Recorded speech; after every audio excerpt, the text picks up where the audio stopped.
السلام عليكم ورحمه الله وبركاته. ازيكم يا بنات؟ عاملين ايه؟ النهارده ان شاء الله معاكم فيديو جديد من قناه سوما سامي.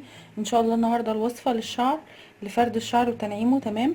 انا معايا مايونيز، اي نوع مايونيز. تمام. معايا حمام كريم، اي نوع حمام كريم، بس انا عندي ده اللي هو باي بوينت. انا جبته وريحته ما عجبتنيش خالص، فاستخدمه في الوصفه دي لان هي كده كده ريحتها مش كويسه عشان المايونيز.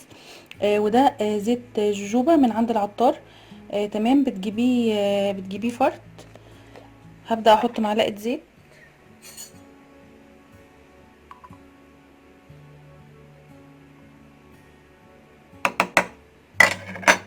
طبعا زيت الجوجوبا كويس جدا للشعر وللبشرة كمان.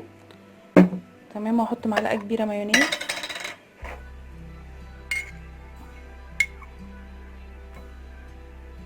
انتي هتحطي بقى على حسب كثافة شعرك.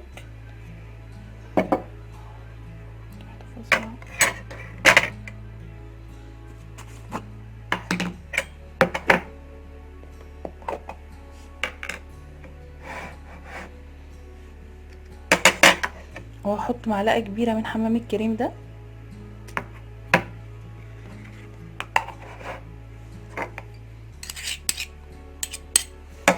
واخلط المكونات اللي معايا كويس ببعض.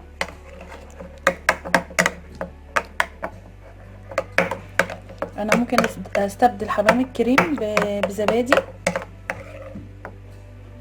انا ممكن استبدل حمام الكريم بزبادي. تمام. هقلبهم كويس لحد ما الزيت يختلط بيهم. تمام. هو كده كل المكونات اختلطت ببعض. واستخدمه للشعر لمدة اقل حاجة من 2 ل6 ساعات. تمام. وبعد كده اغسل الشعر كويس. واتفرجوا على النتيجة هتعجبكم جدا ان شاء الله. بينعم الشعر جدا. المايونيز فيه نسبة بروتين عالية جدا لانه فيه بيض كتير. تمام. هو ريحته بس رخمة شوية، بس لما تغسليه بالشامبو هيبقى الريحة هتروح. القوام زي ما انتم شايفين كده. تمام. هفرده على الشعر كله واحطه فوقيه بونيه، واسيبه اقل حاجه 2 لحد 6 ساعات. وبعد كده اغسل الشعر، وبعد كده احط السيرم عادي. انا كده خلصت الفيديو بتاع النهارده. اتمنى ان الفيديو يكون عجبكم. يا ريت لو الفيديو عجبك ما تنسيش تعملي لايك وسبسكرايب للقناه، واستنوني في فيديو جديد. السلام عليكم ورحمه الله وبركاته.